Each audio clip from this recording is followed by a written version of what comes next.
Hi, I'm Dr. Jen Flynn, and I'm here to talk to you more about how we can help your knee pain. So once we get that joint adjusted, moving properly, functioning properly, that's going to help relax those muscles around your knee. When those muscles start to relax, it keeps the joint moving how it's supposed to. So we want to keep adding to that mobility via the muscles. So we'll give you some stretches to do to be able to relax those muscles all around your knee.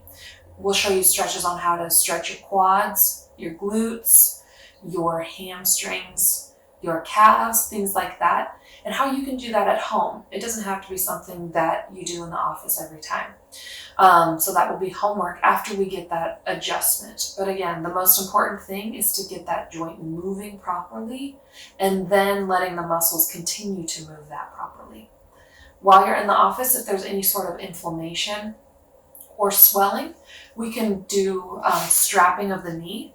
That will take up that fascial layer and get some good blood flow into that area of injury.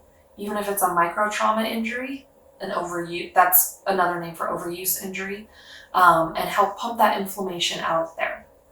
If we notice that your muscles are really tight, not responding well to the adjustments, then we'll use some electric stimulation. So that goes onto the muscles surrounding your knees. That helps relax those muscles so that they're not pulling on your knee, causing all of that pain.